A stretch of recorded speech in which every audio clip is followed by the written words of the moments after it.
encountered a problem that we haven't encountered.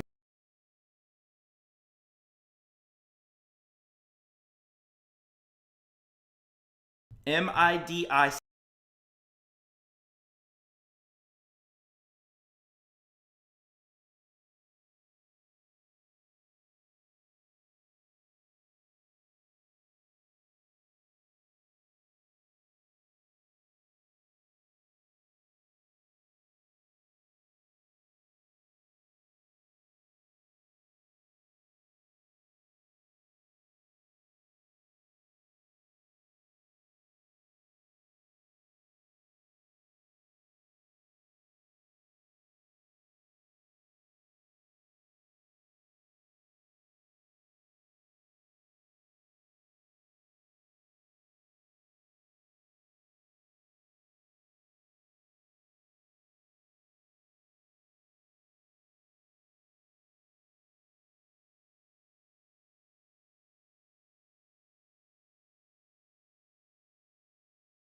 Okay. Does your last name have two S's or one?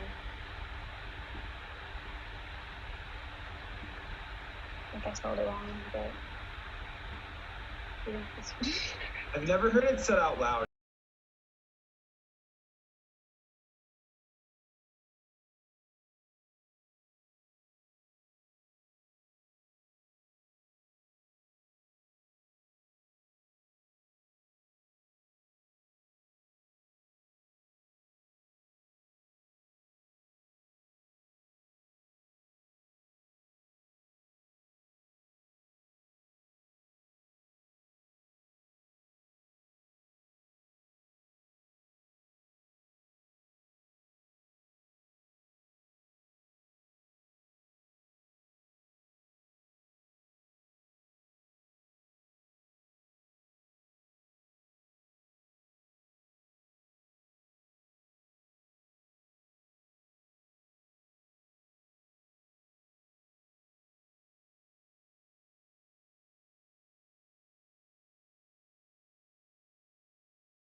Hi, I'm her. I am 18 years old. I live in Cleveland, Ohio, and I'm the Policy Director for YCAT. And hi, I'm Aidan. My pronouns are he, him, his, and I am the Communications Director. Awesome. So I just first want to thank everyone for joining us. YCAT used to build a coalition of people to fight climate justice, and we through radical action and cancel our present capital-based climate crisis head-on by mobilizing youth at unprecedented And hi, I'm Aidan. My pronouns are he, him, his, and I am the Communications. Awesome. So I just first want to thank everyone for joining us. YCAT aims to build a coalition to fight climate justice, and we through radical action and dismantle our present capital-based climate crisis head-on by mobilizing youth at unprecedented And rates. hi, I'm Aidan. My pronouns are he, him, his, and I am the communications. Awesome. So I just first want to thank everyone for joining us. YCAT aims to build a coalition to fight this, and we through radical action and dismantle our present capital-based climate crisis head-on by mobilizing youth at unprecedented And rates. hi, I'm Aidan. Are he, him, his, and I am the communications. Awesome. So I just first want to thank everyone for joining us. YCAT aims to build a coalition to fight this, and we through radical action and dismantle our present capital-based climate crisis head-on by mobilizing youth at unprecedented And rates. hi, I'm Aidan. Are he, him, his, and I am the communications. Awesome. So I just first want to thank everyone for joining us. YCAT aims to build a coalition to fight this, and we through radical action and dismantle our present capital-based climate crisis head-on by mobilizing youth at unprecedented And rates. hi, I'm Aidan. I am the communications. Awesome. So I just first want to thank everyone for joining us. YCAT aims to build a coalition to fight this, and we through radical action our present capital-based climate crisis head-on by mobilizing youth at unprecedented And rates. hi, I'm Aidan. I am the communications.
solving what we're doing with climate change and trying to solve the issue, but climate justice is seeking justice for communities that are being affected by the issue right now. And when we're doing that, we can do more than just try to focus on the environment.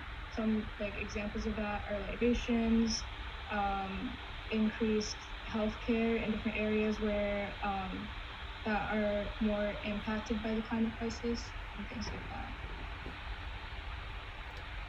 that. Moving down to Danny, would you like to answer? The thing that I've stressed the whole time working with Joshua and all the other candidates that I've talked to is that a lot of the language surrounding climate justice that is currently used on the national stage by a politician is frankly patronizing. It still has an extremely colonial mindset to it. It is rooted in the notion that we have ruined this, and so now we have to clean it up our way. So a big part, I would say, of fighting for climate justice rather than climate action is understanding whose land you're standing on and understanding who is best suited to care for that land. There are people on this continent that have been here long before any of us got here and knew how to take care of it a lot better. This is of Native American tribes, centering the voices of, I think Sana made a great point in saying, people who are disproportionately affected. That's Central America. That's also people who are near airports, who are breathing air pollution. So really looking at which communities are hit and listening to not just the demands that are being made by members of those communities, but also the historical demands that this report protects. Awesome. Yeah. Okay. Yeah. Don't worry. I definitely agree with Danny here. Climate justice means to me reparation, what they asked for. So there's no way that there can be climate justice without actually taking into consideration the needs and for that notification, the needs and the wants of the people that are asking for things. So this means indigenous communities, this means Black people, this means every single person asked for is what they will receive, and only then will we receive climate justice, and only then will any reparations be done, and only then will there actually be a possibility of peace and a possibility of moving past all of this crisis.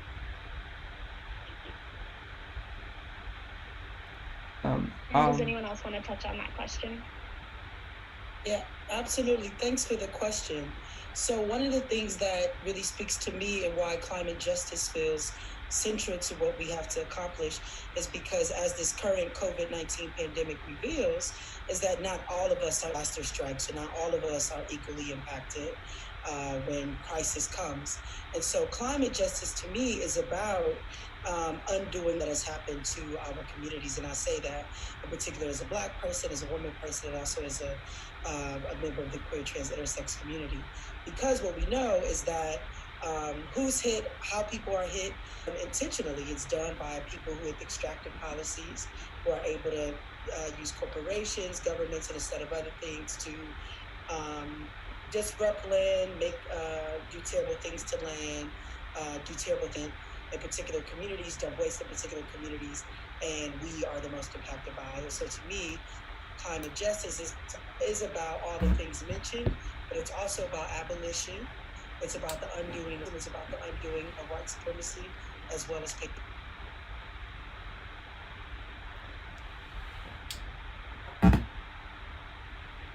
Anyone else want to add to that? Yeah, I can. So to me, climate justice means making sure that we can have a transition that doesn't harm people in doing so. We've seen the impacts of neoliberal efforts to try and address climate change, and often what happens is the burden is almost entirely put on on the poorest members of a community, rather than on the very wealthy who have extracted wealth resources from our planet for decades and decades. So to me, climate justice is about making sure that people are being taken care of. We can't really address climate change without addressing capitalism, and I think that's probably the biggest thing that we do have to address. That endless growth is something that isn't sustainable, never was, and currently we're seeing what happens when you just let it continue for decades and decades.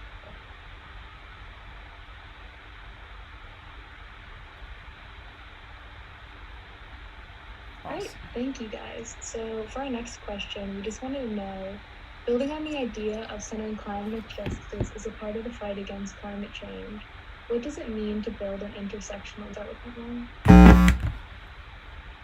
Sure. So intersectionality to me is such a powerful way, a powerful framework that we should all be using to think about movement building, and it comes out of Black feminisms. And I think that's important to talk about because it talked directly about what are facing multiple forms of oppression at one time. And I think climate injustices, climate violence, and climate harm is just that. It's multiple sets of oppression that come together and target and disproportionately impact groups differently. So when I think about how we then respond to this, it does take different communities who are impacted in different ways to identify and understand the unique ways, the peculiar ways in which our individual and respective communities are impacted. and figure out what is the cross section, figure out what's the shared thing that what we fight for, and then do the work to upend it. And I think we have to have an intersectional approach because one, if we do not, people who are most impacted will be missed. Without intersectionality, we don't have the space where people really aren't thinking about disabled folks, undocumented people, Black people, incarcerated people, and a bunch of other marginalized people that are not often centered in these conversations. And also without thinking intersectionally, we miss the opportunity to fully understand the picture and the systems that came together or that are in collaboration to produce the crisis. So to me, there is no climate justice movement that is not intersectional. It won't work, it can't happen. All right, thank you. That was so great. Sana, would you like to touch on that? Yeah, I definitely agree with that. And I also think you can't build any movement. There will be no progress unless it is using the power of all different communities and the backing of all different communities. The climate justice won't exist and the movement won't be successful at all. Not for any of the communities that are impacted. Thank you, Danny. Would you like to touch? Yes, absolutely. There's just 2 key points, and I'll try to be quick. I really do want to, of course, reemphasize inclusivity and what other panelists have said, because bringing everybody to the table is absolutely crucial. But I think it's really critical that in these conversations we remember that we also beyond the borders of the United States or North America or even the Western Hemisphere. So climate is not the kind of issue you can tackle nationally. For example, China currently produces a plurality of the world's global emissions. We have no control over that with US electoral politics for that. So we know that if we want to tackle a global problem, the movement has to be global. That means understanding that intersectionality means a single different community that surrounds us, but also communities that are nothing like anybody we've ever met. And the second point I want to touch on is that, and Em brought this up and phrased it beautifully, is that we have to see where everything intersects. Things are the same. And I think we can pretty firmly say that the single most defining characteristic, the weapon that has been used against the marginalized most frequently, is class. It is monetary, it's economic. That this injustice has been propagated, that's the way it's been propped up and secured and held in place for centuries. And without attacking the economic, we're not going to see the kind of progress we want. Thank you. Totally agree with that. Isabel, do you want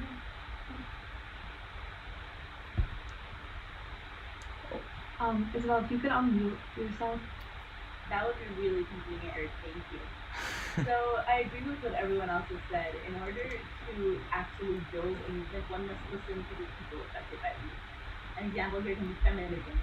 Women cannot join and talk about their oppression as women without taking into consideration Black women, trans women, disabled women, incarcerated women, while taking into consideration all the intersections of woman and womanhood and every single different type of woman that exists. So apply this to every movement that exists. You cannot take into consideration only one part of the movement.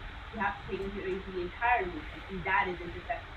Taking into consideration that everyone has different parts of their identity, that they suffer different types of oppression from, that aspects of the identity shape them, shape how they feel, and shape how things affect them, and shape how they are treated and them. And then putting them in the spotlight and saying, we embrace you because of this part of your identity. How can we help you? How can we help you? How can we understand your struggle and make life better for you as people who do not experience that? So I think that's what intersectionality is, and that's what it means to build an intersectional movement. And it's the most important thing towards building movement, because if people do not buy a movement, they simply will not join it, and the movement will die. Thank you. All right, thank you so much, Isabel. Joshua, would you like to say anything on that? Yeah, so I think the moral reasons for like having intersectionality in the movement are pretty clear. Obviously it's the right thing to do to include the people who are most impacted by things, but it's also the strategically most rational thing to do. Many of the most successful movements, like particularly in U.S. history, have been ones that have been included the most marginalized communities. When you look at like the photos of the civil rights marches with MLK, you'll see tons of different like groups represented. You'll see signs for unions, marching for civil rights. You'll see signs for the LGBTQ community, and signs for the Asian community, and just basically a very diverse set of marginalized communities represented in that movement as like one of the most successful social movements like in the history of the U.S. So I think that's like just evidence in itself that that's the path for us.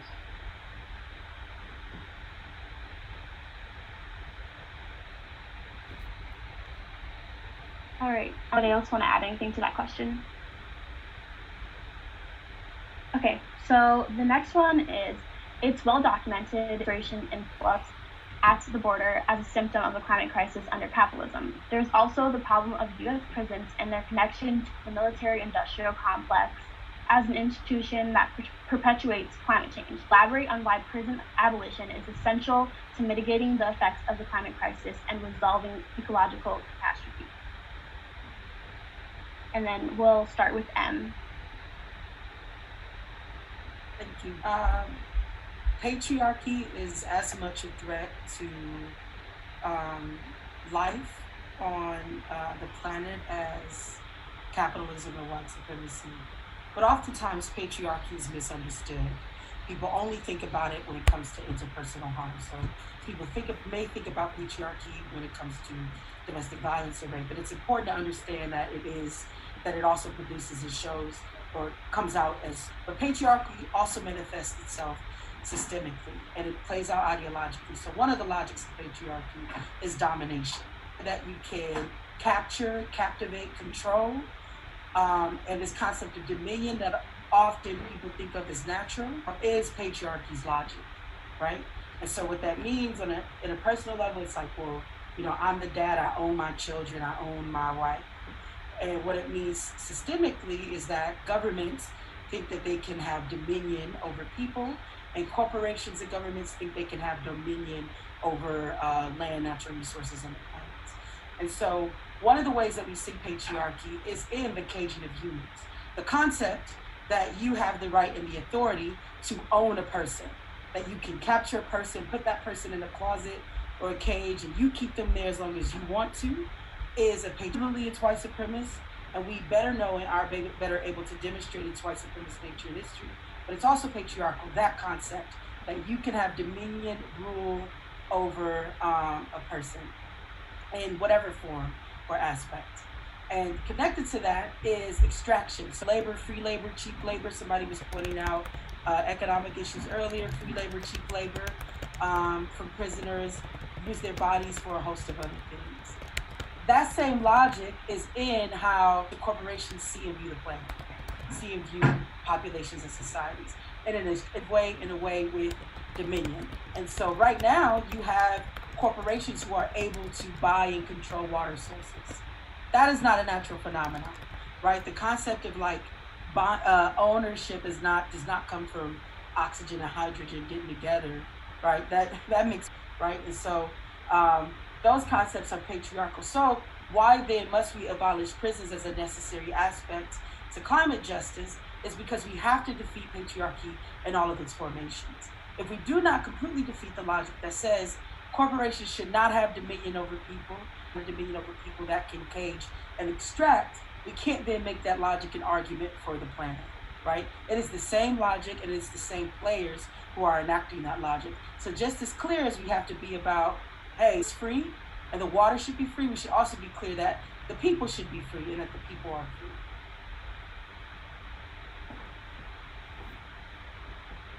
Thank you so much. That was beautifully said. Sana, do you have anything to say? I definitely agree with that. I think that, as Em said, that we need to make sure that if we're trying to tackle the root cause at all, we need to tackle all of the effects of it as well. Otherwise, we're not tackling the cause from its roots. And then we'll go on to Danny. I honestly don't have much to say after what Em laid down there, because that's most of what I prepared to say today. Because it is something that's often ignored, the patriarchal notions of domination. And it's so important that we talk about it. So I'm just going to reiterate, but I do want to point out one more thing. This manifests, we talk about it manifests in other economic ways. And we sort of touched on the migration. this influx of people at the border who are being displaced by the climate crisis. Em pointed it out beautifully. It's not, and the entire system that produces our food right now, the factory farming system, relies upon labor under coercion with threat of incarceration.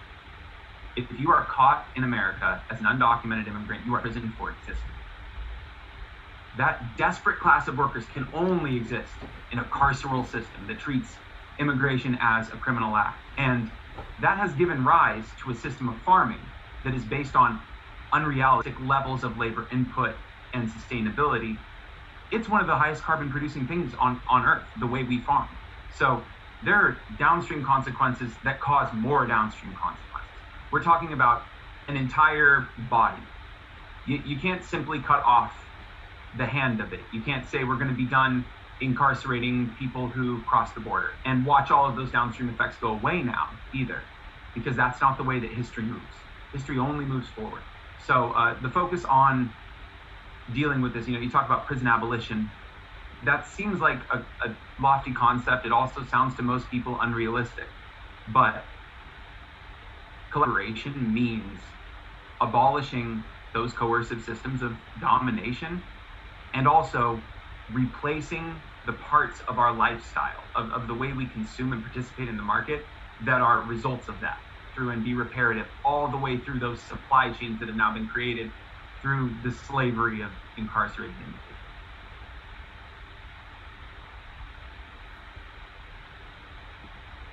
Okay, and then Joshua, your thoughts? Is Isabel back on? Okay, yeah, Isabel, you can go. Thank you so much. I'm really sorry. My wife was absolutely no warning or heads up. So basically, incarcerated people are at the front lines of literally every crisis. They are the abandoned. They are the people that are already abused. They are the people that are suffering, and absolutely no one listens to them. Most movements have at least a small crowd of people. The movement of incarcerated people usually has people that demonize them. People are there for non-violent crimes that are arrested for ridiculously racist reasons and are arrested because of biases that cannot be proven, and they are put in jail to suffer, because jail is torture. It is not a rehabilitation. It is not a way for people to learn what they have done wrong. It's a way for them to suffer and suffer and suffer more until they can't suffer anymore, and it's a way for sadistic people to get back at they have. This is why it's connected to the climate environment, because when the climate crisis strikes, they're the first that will suffer behind. No one will care about what happens to them. Right now, with temperatures going up drastically, jails are not equipped to handle these rising temperatures, and prisoners are literally being fried to death. Most people haven't heard of this, and it's because no one cares about prisoners. So about the effects of climate change, we're talking about how prisoners will be affected because they are the front lines, and they are one of the communities that people do not care about, and they are a community that will be greatly affected by anything that happens in relation to climate change and anything that happens worldwide. And this is abolition of climate change, and it's why it's necessary to free all prisoners. Thank you. Joa. Yeah, so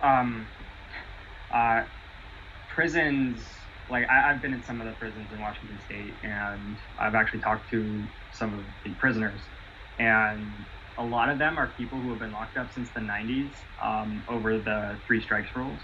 And the reasons that they are locked up for life for some of them are literally nonviolent drug offenses, and that's a large portion of them. Right now, the prison population is actually it's mostly Gen X, a disproportionate amount of the people in prison, because they locked up over the war on drugs being ramped up during the 90s in particular. And I think that's a good indication that what we're doing isn't working. I think the point that pretty much everyone touched on it, that people in prisons are some of the most impacted by stuff like this, by climate change, is playing out right now under the coronavirus situation that we're in, this pandemic. People who are in prison are the ones who are being the most impacted disproportionately. They're getting infected at insanely high rates just because it takes one person to get in those prisons, and there's almost and so that's what we will be dealing with every single crisis. Them having to deal with not only the environmental issue, but also like natural disasters. Like right now, we're expecting to see a massive increase of natural disasters. So like the once in 100 years, like floods, and once in 100 years, hurricanes and stuff like that will be happening more frequently. And out of all the parts of our society, people in prison are the ones that are going to be least thought of during these crises.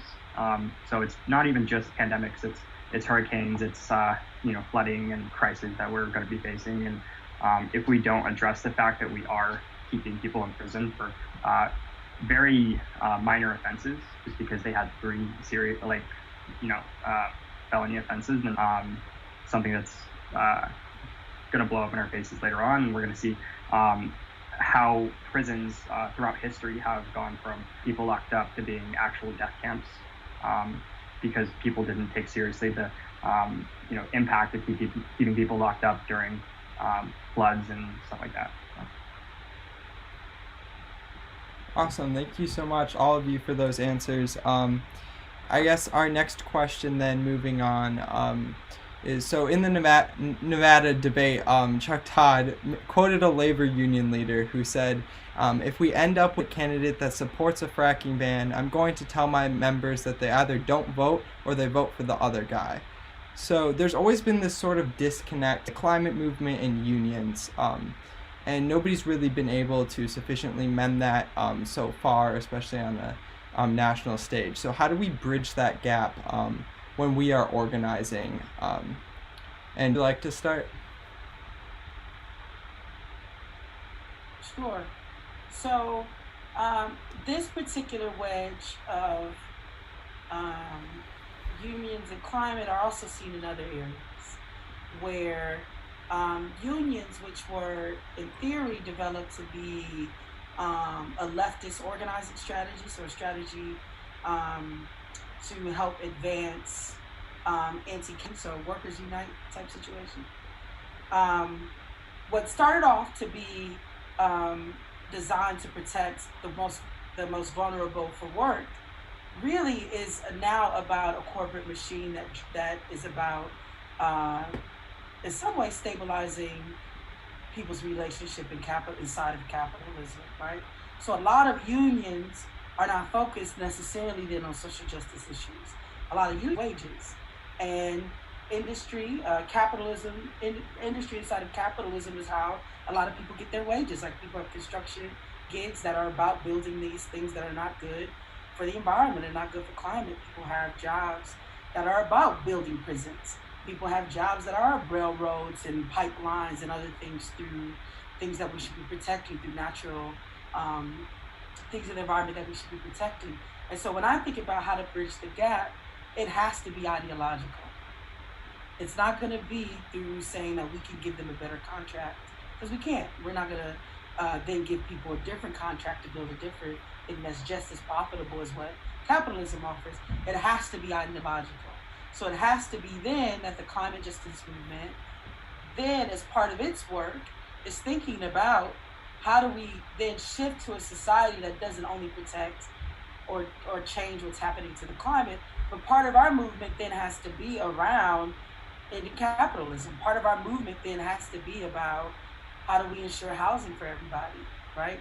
How do we have equitable, how do we have liberated education systems where people don't have to pay for them? How to access or free health care for everybody, right? So I think if our movement is only as so narrow as to say we're on ourselves when it appears directly as an environmental issue, like, don't cut down the tree, if we're so narrow as to not be thinking about the social aspects and the social consequences that replicate these dynamics, then we'll never actually be able to build with the unions, right? So really what I say, take this issue of climate, which unfortunately in mainstream is seen as a very white middle class issue, the way that it's talked about, we actually have to radical and really move into that part of justice, right? So not just climate, but really what's the justice aspect. And so it's about climate environment, but it's also about the social issues of people. So I think if we do our work as to say, look, y'all, we're caring for you too, right? And this is the justice aspect in this. I think we can do it, but if we stick to sort of like just the recycling bin, you know, kind of conversations that people have, then it's not going to work. Awesome, thank you so much. Great answer. Sana, would you like to touch on this topic? I think that the gap between unions and climate organizing, I think we need to look at, our goals are actually very similar. So climate justice organizing, climate organizing in general, in order to be effective, has to be anti-capitalist. And anti-capitalist organizing is going to be beneficial for the people who, in the specific example, this was talking about people who would be losing their jobs due to a fracking ban. And the way that we tackle that issue is that we look at of course, these people want jobs, right? So when we are trying to also tackle issues, there are other industries that will be coming up when we start to shift more to an environmental perspective. So what I mean is, like, for example, the Green New Deal does this really well. It gives a system for people who would be losing their jobs due to be put into other industries and trained in other industries so that they won't be losing their jobs, they won't be losing their homes, they won't be losing their healthcare. And I think that's a way, making sure that we are focusing on those issues and including unions in our organizing. Awesome, thank you. Danny, would you like to answer? Yes. So I'm going to angle. I'm an IWW member. Our campaign's workplace is organized. So I'm a member of the union right now. It's the first union job I've ever had. And I've done a lot of work in this campaign specifically on researching labor policy. And so understanding that argument that Chuck Todd puts up, the leadership of an extremely low membership union movement in America. That's a sort of moment in time. This isn't the same union that won us the weekend. These unions have changed now. They have been altered, under siege for 50 years from neoliberalism. So when we talk about organizing, getting our issues up, making sure that things like the Green New Deal are inclusive of union members, etc., from the sort of end of the climate activists, that's half of the equation. The other half is also materially changing the facts on the ground in the unions. So part of the strike, unions are not as powerful as they used to be, and they don't have as many members. So the number of voices, the chances for finding that key intersection are lower.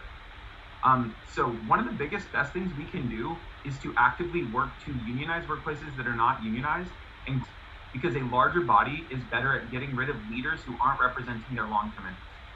So that's it. I'm going to sort of leave a lot of the rest of it in what the rest of the panelists are talking about, because this is a climate-focused panel. We are trying to sort of come at it from the perspective of climate activists. But again, these are parts of a body, not rooms in a house. Being a climate activist is also activist. It's also being outside of electoral politics in your day-to-day life, revolutionary about your choices in consumption, as well as the choices of which direction you're going to go in your career. So this is a nation, kind of, but there are some quick, easy steps that we could take to make it easier, and one of those things is growing the membership of unions all over the country. Awesome. Okay, it looks like Isabel's Wi-Fi may have cut out. Let me make sure she went back in. But Joshua, would you on this topic? Yeah, so I'm 26 and I've never had a union job in my life, and I'm a truck driver. So I've also done the factory line. I've worked in food service.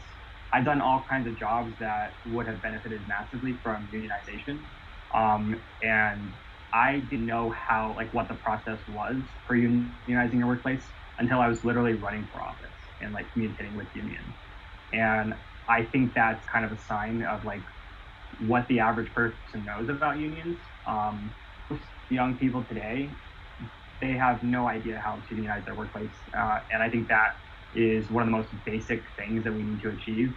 We need to actually educate people on what the process is. We need to dispel the myths and the lies about unions, and make people understand that a union is only as bad as its participation. So if a union has high participation from its members and it has a lot of members, that union is very likely going to be a really positive impact. A good example is the trucking industry. The Teamsters used to have over 2 million members in the trucking industry, and right now they have 75,000. So they've lost almost over 1.9 million members, which is outrageous. And back then, they were the only thing keeping the trucking industry the way of paying jobs you get as a high school educated worker. And today that's not the case, and that's kind of what we've seen with everything. And now the union jobs are something that is really hard to get, and it feels more like a gate-kept resource rather than something that is open to just any worker. So I do think we need to talk about expanding unions, because not only should we try to radicalize the existing unions, but we do need to expand them. It's the same thing as like expanding the electorate. It's way easier to convince a non-voter to vote for your person than it is to change the ideas of someone who wants to vote for your enemy or someone who is ideologically opposed to you. And I think we need to keep that in mind strategically, but also for the people who aren't very active in their unions, we do need to get them to be more active and start actually unionizing workplaces. And we need to hold, like if you have a platform, you should stand for unions and you should fight for them and you should use your platform responsibly. Pretty recently, I had to call out the Young Turks, progressive news network, for singing a union on their own staff. And I was one of very few public figures at all to even speak out against that. And that's kind of the theme with most unionization efforts. We need solidarity. We need people to actually come to the aid and like stand with efforts to unionize. Otherwise, we're never going to see that like wave of unionization happen. And I think that's why it's really important for climate organizations to stand with unions. I did see that YCAT and Youth Climate Strike and some other organizations also stood with the efforts of staff to unionize, and they've stood with other efforts to unionize. I think that's just the path to actually winning over unions, is be there for them when they need you to be. Because right now they're still on the decline, and any help that they can get is massively appreciated. Awesome, thank you. And then Isabel, looks like your background. Would you like to touch on the question? Yeah, it seems like I'm on the same page. Everyone talking last is really the worst because everyone's already said what you want to say. But basically, unions are decreasing quite a bit. And before we speak about uniting the climate movement with the union movement, we need to make sure that the union movement has proper representation for their ideals and their beliefs. Make sure that there are enough people that can properly represent ideals in order to unite these, like combine these completely similar ideals into a movement. Because, like we said, climate organizing isn't just climate. It's about labor rights and human rights and civil rights. So on paper, we're on the same page. We just need to make sure that when we organize, we manage to find a way to be on the same page. And yeah, that's about it.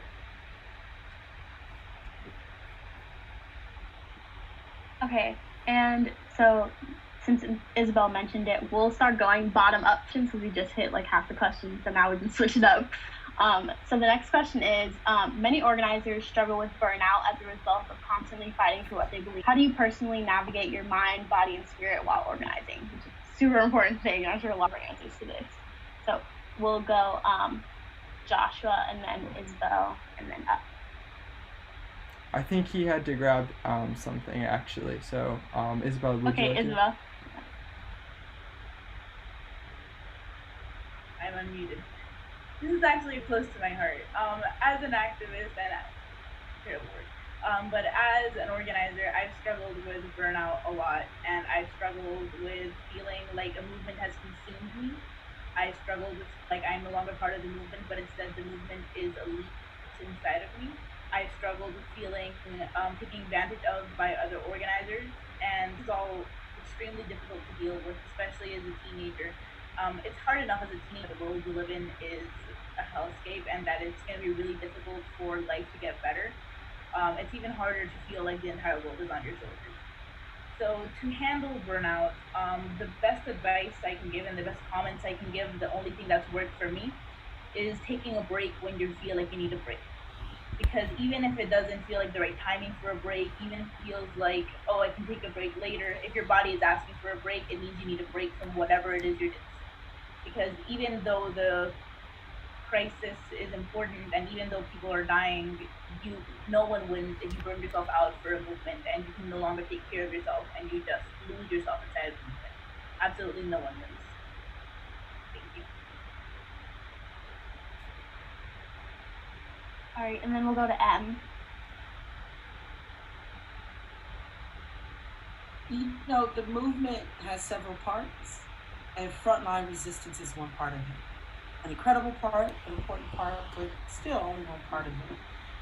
The movement also requires that there be educators, that there be people who tend to community, that there be healers, that there be joy makers, and that there be a bunch of other things, right? And so for me, I recognize that I'm not always able to be frontline, and it does not mean, it means that I am now fulfilling a different aspect of it.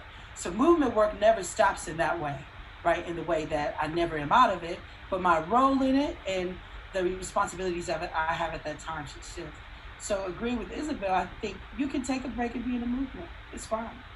You can say, look, I give this particular organization everything that I can offer it at this moment. I'm gonna leave this organization. It does not mean that you are no longer committed to climate justice or social justice or whatever ideological opinion that you're connected to.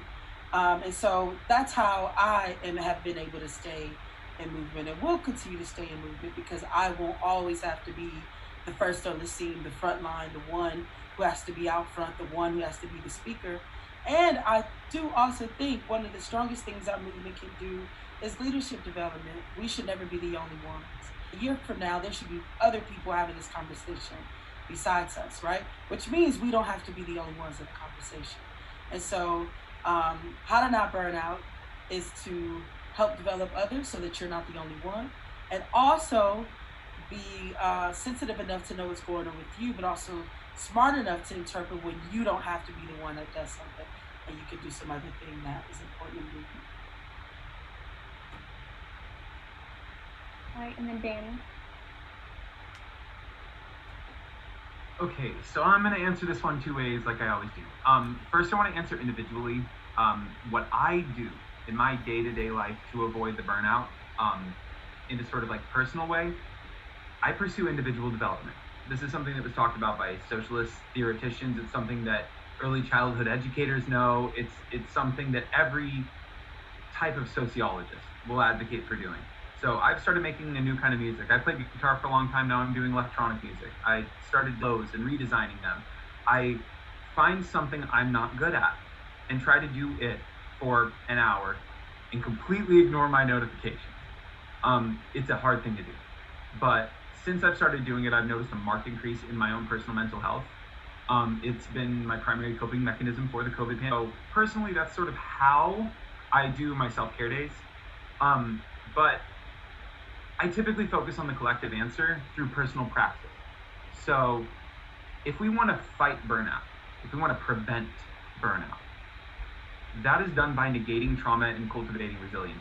I want to drop a quick reading recommendation. It's by the Jane Addams Collective. It's called Trauma, Mutual Aid, and Resiliency. And it addresses the fundamental roots of community and individual trauma. Protecting your organizing space proactively with good abuse and harassment policy, with people accountable to leadership but are outside of those power structures who hold everyone accountable. Having that in place initially will prevent the traumatization of your organizing space. And Em touched on it, and I couldn't help but nod my head. It should never just be you. You should never just be alone. If you're not, it's probably because there has been some trauma organizing or introduced into your space, and you can organize effectively for growth. Preventing that from happening is the best way to avoid burnout, because your membership will thrive. When membership thrives, the workload is lighter. So as far as personally combating, a lot of my days when I'm talking to various entities in politics are talking about harass and abuse policy, because it's sorely lacking in many organizations. It's frankly a flaw that is not unique to the left, but does exist on the left. And it's something we should correct as quickly as possible, if not being burnt out all the time. All right, and then we'll go on to Sana. I think for me personally, just a lot of self-awareness, a lot of checking, like keeping track of what I have to do, when I have to do it. A lot of scheduling goes into it, scheduling time for myself. And I think, honestly, taking breaks, as Isabel said, and things like that tend to get me through.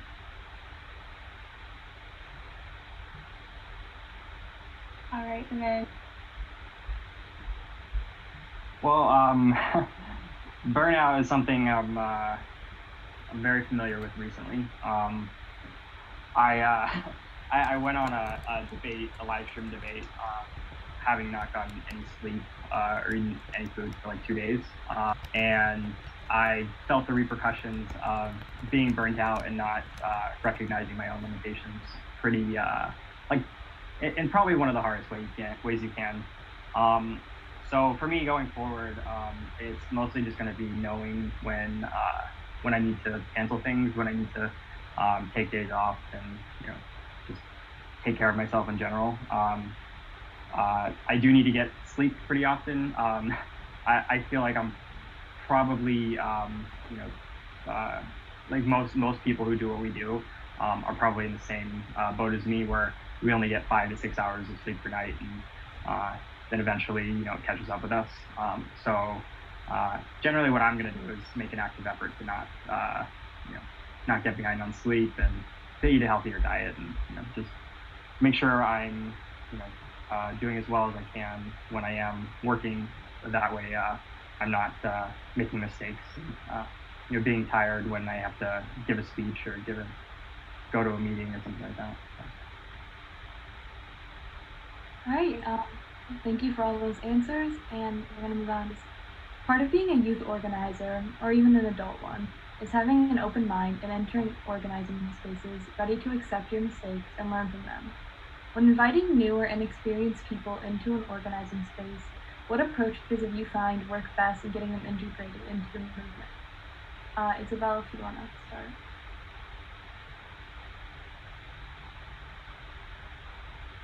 Okay, so this is a pretty loaded question.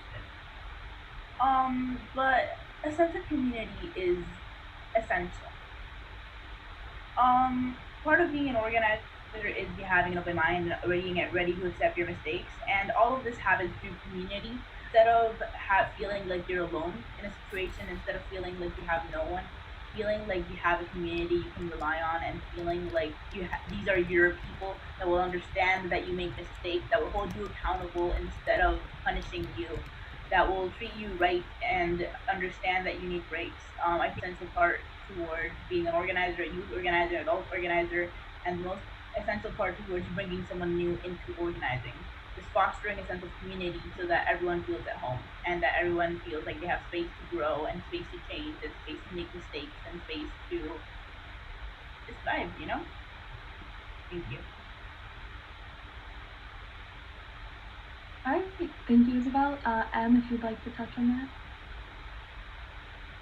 Sure. So Maya Angelou, in I Know Why the Cage Bird Sings, she says something to the effect that her grandmother taught her to tolerate people who are illiterate, but not people who are ignorant. And what I think she means by that is there's a difference, and to speak to the new organizer question, there's a difference between somebody who intends harm. There's a difference between someone who is choosing harmful, disruptive, backward, between someone who has not had exposure, access, or development. And I always keep that in mind. So I always see myself as a learner. I am always learning more. I'm learning on this call here. I'm always learning more. I'm always striving to know more and to do the things that I do even better and well.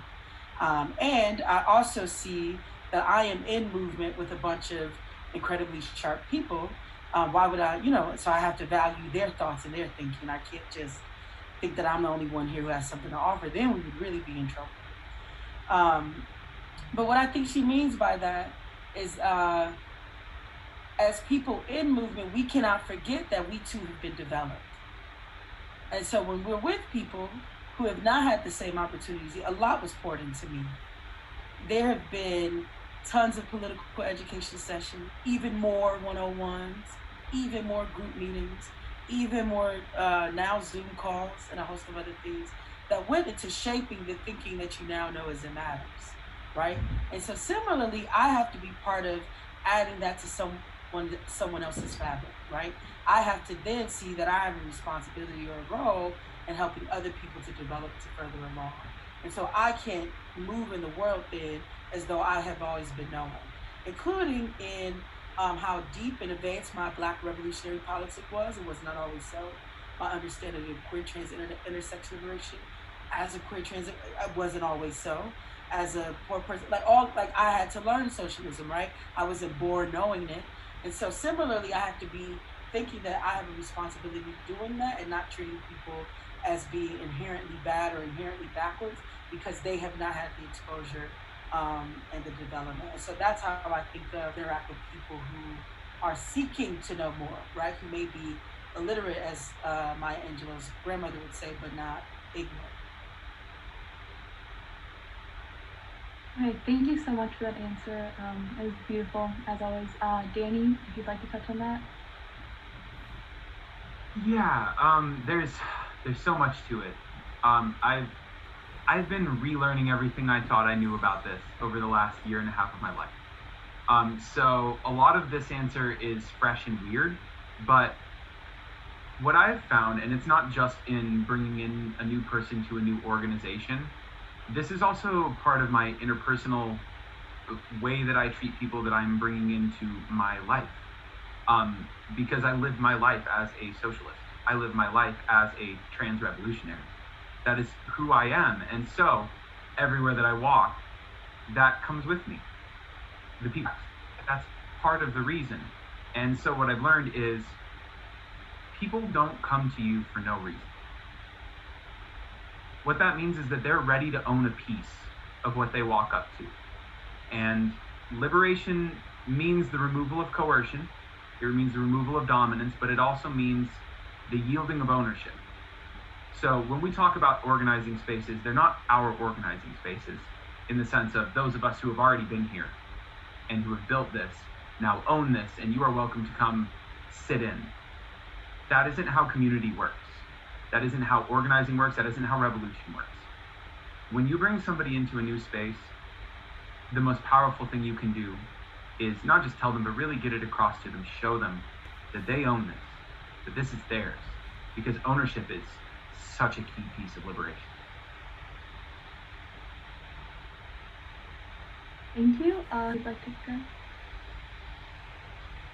I think definitely one of the most important parts of it is community building and allowing people to feel like they have a place as part of your movement and in your organizing space.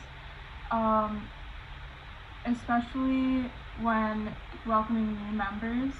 I think giving them a place where they feel welcome to learn, to grow. They don't need to be perfect or know everything. They just get the opportunity to do that while they're in the space already. All right, thank you. Joshua, if you'd like to talk on that. Well, I guess, a lot of the things I was thinking have been touched on, but I think it is important to try and always operate of someone who's new to your space, who's new to your ideas, and often recognize that most people have never heard of a lot of the things that we are more aware of. And so we have to always operate from that perspective. And you know, me as a truck driver, I've always felt kind of excluded from political spaces, and a lot of times it's been kind of ignored what kind of life I actually lived as a truck driver. You know, when I decided to run for office, I was criticized for not having been to like meetings for like groups that didn't hold their events online. And as a truck driver, you live in your truck almost all of the year. Typically, you only get 1 to 3 days off per month, and those days you're spending them doing laundry, going to the bank, going to the dentist or whatever, right? And so I personally experienced to have my needs be completely ignored by political organizing spaces. And someone with a disability knows exactly what that feels like, because if you can't, if it's very difficult for you to physically access a meeting, and those meetings completely, have no desire to go online until we get a global pandemic, it can be kind of deterring.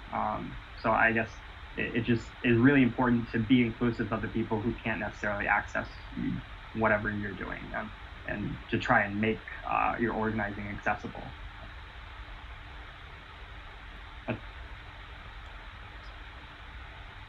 Okay, thank you all for your answers. We're gonna go on to the last question, and we'll just skip over the Q&A because we've been here for a while. So the last question, as we discussed earlier, a huge part of this movement is bringing power back into the hands of the working class. What is the importance of reaching out to the working class and channeling our resources into radicalizing them? And then we'll start with Isabel.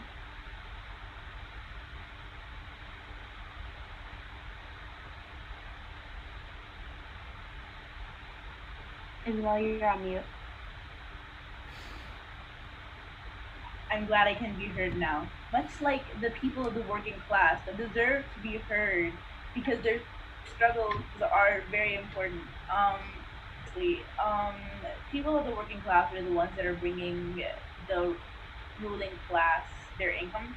They're the ones that we are the ones that are out there every day getting work, and they're the ones that are suffering the most at the hands of the ruling class's laws and ridiculous policies. Members of the working class really do suffer a lot, and it's really important to recognize that they are suffering, because a lot of the time they don't. They are brainwashed and they're manipulated and forced into thinking that this situation is okay and that they deserve to be mistreated and that they don't deserve better. So how can that be modified? By radicalizing them, by teaching them that they do not deserve that treatment, by teaching them that they deserve better, that they should expect better from the ruling class, that they should expect better from the people that govern them, because they deserve better, because they're doing the work and they deserve to be treated like humans, they deserve to be treated well, they deserve to be paid well, they deserve basic civil rights, and more than basic civil rights, they deserve the right to be happy, the right to establish themselves, the right to a home.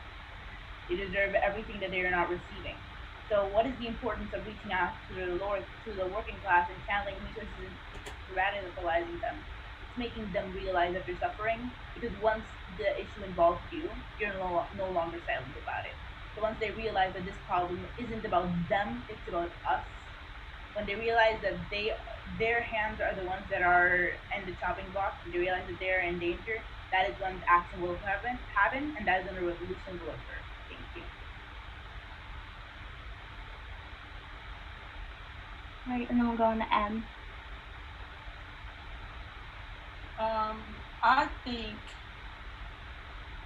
I think the working class is where the movement is.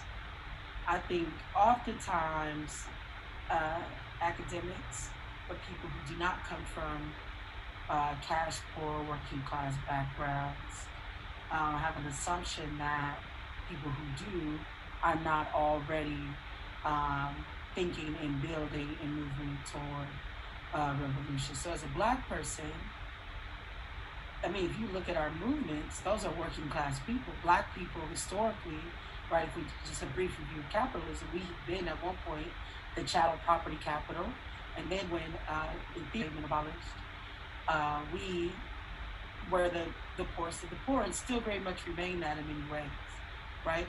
And so I mean, we're going to be hard pressed to think of any Black movement that has people in it that will not have a majority of the people be working class or have a working class character. So for me, how I hear that question and how I think we should approach that question is about how do people who no longer are in that particular class bracket, either in terms of actual capital or or socio-politically, like maybe they have jobs with titles like doctor or something, how do they understand and relate to the pulse and the movement that's already developing and happening inside of working class or class exploited? Just scientifically speaking, it's also the largest number of people, and if movement is made up of people, it would seem to me that has been the group that we need to be that people need to be getting behind. So for me, as a Black person, it's like, yes, there's not another way. I cannot scientifically offer another way to advance movement other than it being based in the working class communities. And when I say working, I mean working, it's like in a broader sense. So those with paid jobs, also mean gig workers, the chronically unemployed, underemployed. And by the way, I think COVID-19 demonstrates how valuable, in fact, working class, now known as the is, to maintaining the American system. And so for me, I'm like, if we are going to advance anything, this crisis demonstrates the importance of this class of people, which I am one of.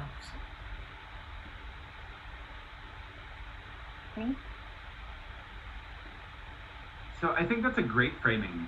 I do want to reject the premise of the question, reach out to and channel resources into radicalizing the working class. Misses the mark, that question, because the working class is the most radicalized subset of not just the American population, but the global population. And again, when we say working class, yes, that includes gig workers, that includes sex workers, that includes prison laborers, undocumented migrant workers, that includes people who are making our garments in factories in Bangladesh for less than $1 a day. That includes a lot of people. And America is really kind of, I don't know what the word is, I guess. It's almost unique in that the United States has one of the highest standards of living for an artificially created middle class. It is probably the most expensive illusion ever crafted. Consider themselves middle class are wage workers. They do not own or control property that yields them value. If they don't work, they don't eat. They are members of the working class, but they have been grifted into believing that someday they will join that club with the yachts and the billions. So we do have to address the temporarily embarrassed millionaire phenomenon in the more predominantly white, suburban US middle class, big ol' air quotes around middle, because I reject the existence of a middle class. There are two classes. There is people who work for a living and people who solely make their money from controlling property. That is the way that class radicalizing the working class, that's already being done by capitalists. That's already being done by our bosses. The moment of radicalization I had climbed my way from a dish pit worker in a Taco Bell to general manager. And the minimum wage went up in California by $1 an hour. And we looked at our labor, and we didn't need to cut labor hours at all. We actually needed to expand the number of labor hours we were spending. But the owner of the 30 restaurants all up and down the California coast said, you still have to cut labor. We can't let them think that nothing's going to happen if they vote for this. Make no mistake, capitalists know what side they're on. The biggest gain we could make is making it clear to the American people first and then the people of the world. In the United States, 5% of people will ever own a business that employs other people. The other 95% of us, from birth to death, will work for our money. Those are the sizes of the classes. The work that is to be done is to enfranchise the people in that 95% group to such a degree that they're not worried about starvation or state violence. That's the work we have to do to engage the working class. It's not radicalizing them. It's providing them enough material security that they can fight back. All right, and Sana? I think the importance of reaching out to the working class is that these aren't issues that are just that the working class is a part of. These are issues that are working class issues. So the working class should be directly involved in leading these movements and pushing these issues forward.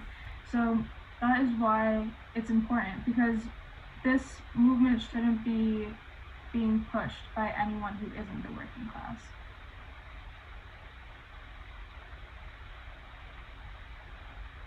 All right, and then Joshua. Yeah, I actually wanted to expand on something Danni said. The working class is radicalized right now.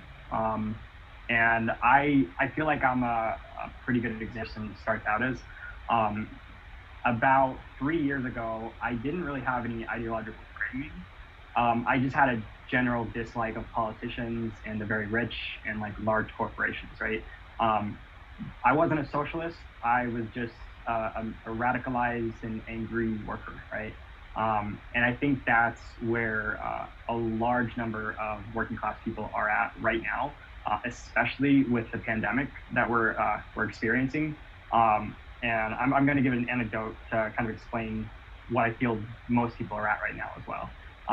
I was in line at rent, and the people in line with me were, we were social distance or whatever, but they were talking about how rich Jeff Bezos is and how much it pissed them off that he has all of this wealth and he's giving like peanuts, and they're asking for Amazon workers and other workers to try and donate to each other's GoFundMes to help people, donate your paid sick, rather than going to the person who has a mountain of wealth to take care of the problems we're dealing with. We're going to the workers and asking them to empty their pockets. And people see that, like the regular worker sees that, and they are pissed off about it. And we just need to reach them, with our messaging, and not let the narrative be driven by people who are going to instead blame these problems on immigrants and blame these problems on people of color or on the LGBT, etc. So I think that's the challenge that we're facing. It's not like we are already dealing with a radicalized working class. We just need to radicalize them in the right direction. Okay, thanks. All right, so that was our last question. I just want to thank you all so much for your different point of views. You all spoke beautifully and it was amazing. I think everyone really enjoyed it and we loved having you guys here. I just want to remind everyone that we're having another live stream tomorrow at 6 p.m. Central Time, and we're pushing a petition, and we hope that you'll join us. Or if you can't make the live stream, you can go to ycat.us/petition, sign that.